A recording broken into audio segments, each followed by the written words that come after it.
cette vidéo, on va installer la ventilation basse.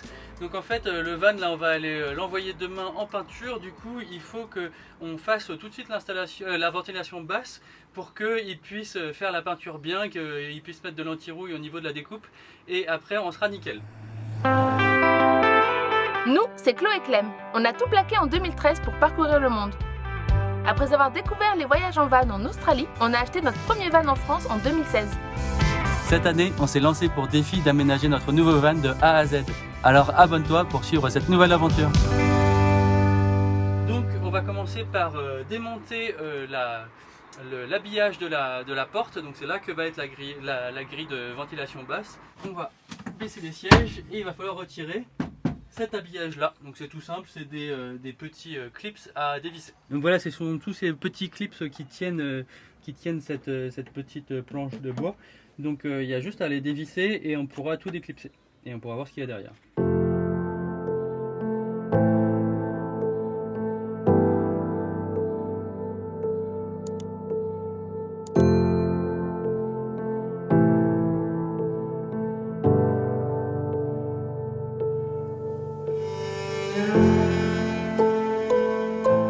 Voici la petite grille qu'on a achetée.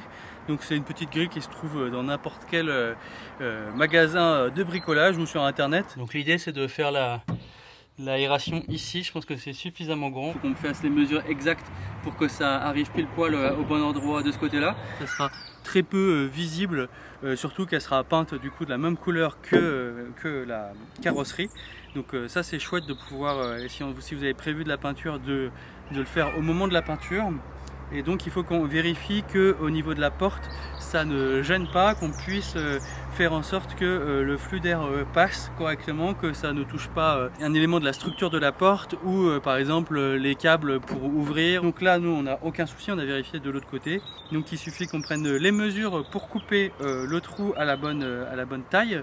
Et voilà, on va faire tout ça. Donc là la première chose à faire c'est de mettre du scotch sur la carrosserie pour la protéger, parce que quand on va passer la scie sauteuse, déjà il y a les patins qui pourraient rayer à l'extérieur de l'endroit où on va couper, et aussi s'il y a un peu des éclats de métal qui partent, comme ça va permettre de protéger vraiment tout l'extérieur de la carrosserie. Et là j'en mets beaucoup pour pouvoir faire mon traçage précis et pas craindre d'abîmer quoi que ce soit. Donc là je prends en gros pour voir à peu près où est l'espacement et où est-ce que à peu près je peux prévoir de mettre ma grille. Donc c'est vraiment dans la zone où j'ai le droit de percer, sachant que évidemment c'est pas ce qu'on va couper, ce carré, sinon la grille va passer au travers.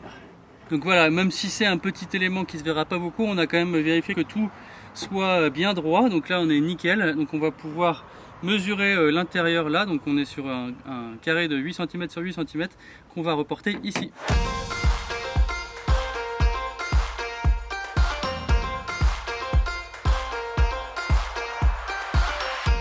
Donc ça c'est la partie à découper.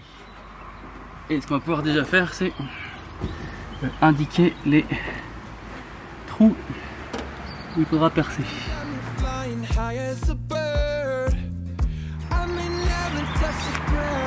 En plus on est magnifique avec des lunettes de protection. Évidemment ça va sans dire, mais si on fait une erreur, à part là changer la porte, ça va être bien compliqué à réparer. Donc vérifiez bien une douzaine de fois les mesures avant de commencer à percer.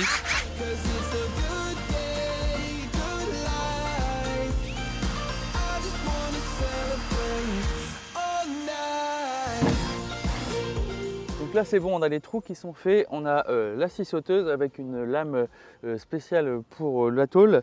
Donc on va lubrifier avec du savon et on va s'y mettre.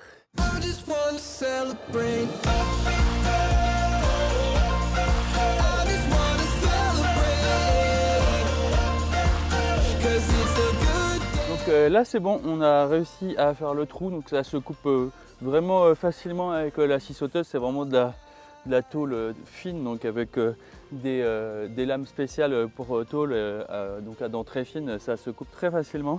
Et alors là il faut faire attention parce que on vient de couper, donc la tôle peut être encore bien tranchante, donc on va poncer pour que ça soit le plus propre possible. Alors ce que j'ai pas précisé tout à l'heure avec la grille, c'est que là c'est une grille avec moustiquaire intégré, donc c'est très important pour les grilles comme ça qui sont des grilles fixes qu'on peut pas fermer. Et du coup là maintenant on fait les trous pour l'endroit où on va mettre les vis. J'ai fait des pré-trous, donc des petits trous qui sont beaucoup plus simples à percer, comme ça j'ai un guide. J'évite comme ça de vraiment partir dans tous les sens. La technique du pré-trou, on apprécie beaucoup.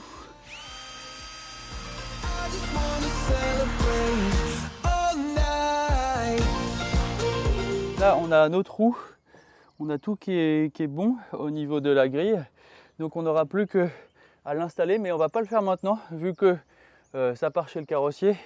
Ça sert à rien de vraiment la fixer parce qu'il faudrait la coller, il faudrait mettre du sika, il faudrait mettre des vis, des tasseaux derrière, des joints, et vu que ça va être peint directement chez le carrossier qui va mettre de l'anti-rouille, de la peinture, on laisse comme ça. On va juste retirer les scotch et protéger un petit peu le temps que ça aille chez le carrossier, et quand on la récupérera on finira le travail.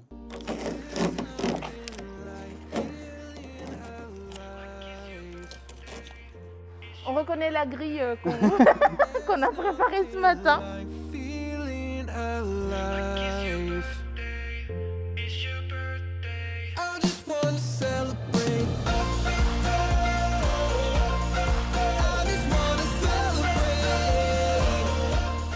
Donc ça y est, le van est de retour de peinture, donc le carrossier nous a fait notre petite grille toute jaune de la même couleur. C'est magnifique, maintenant on ne verra pas la différence, on pensera que ça a été fait exprès pour ça.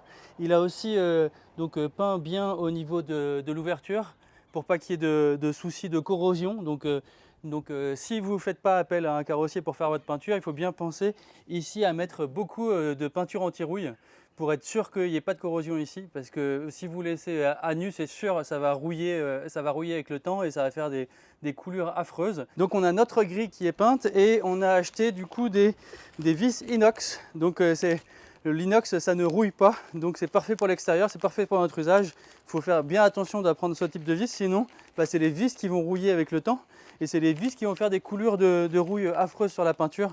Donc il faut bien penser à acheter des vis inox, c'est un peu plus cher, mais bon, c'est pas non plus un coût énorme. Donc on va visser directement dans la carrosserie. On va mettre du sika tout autour pour que ça colle bien et pour que ça fasse joint. Et on va mettre aussi de l'autre côté, on va mettre 2 bouts de bois dans lesquels les vis vont se mettre. Donc ça va servir à ce que la grille soit bien attachée, mais ça va aussi servir après à faire un couloir d'air pour que la grille d'aération ne soit pas bouchée après par notre isolant. Donc on va faire ça tout de suite.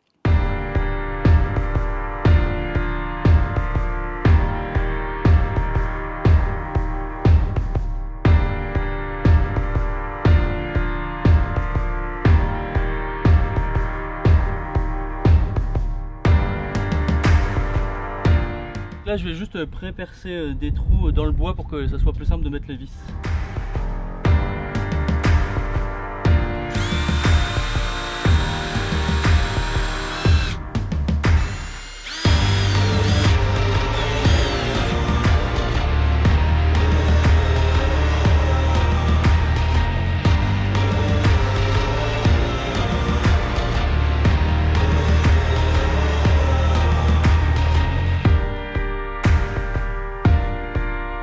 Donc là c'est le moment de mettre la grille, donc évidemment on ne se trompe pas de sens, c'est dans ce sens là, hein, pas dans l'autre sens, sinon l'eau va tomber dedans. Donc on va la poser, la positionner.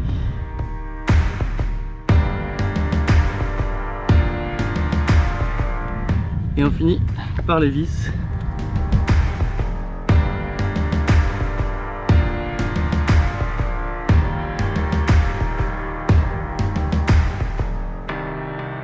Donc là ça y est, la grille est définitivement installée, donc avec la peinture qui est vraiment de la même couleur que la carrosserie, ça fait un aspect nickel. Il faut savoir qu'on l'a installé avec des vis et pas avec des rivets parce que d'après la norme il faut qu'on puisse retirer la grille à n'importe quel moment. Donc voilà, donc là on a des vis qu'on peut retirer à n'importe quel moment, c'est aussi pour ça qu'on les a pas peints, parce que si jamais on devait les retirer ça ferait vraiment un aspect moche. Donc là on a un aspect inox et tout le reste de la même couleur que la carrosserie. Donc on est vraiment très content de comment s'adapte la grille au van. On dirait qu'elle a été faite pour.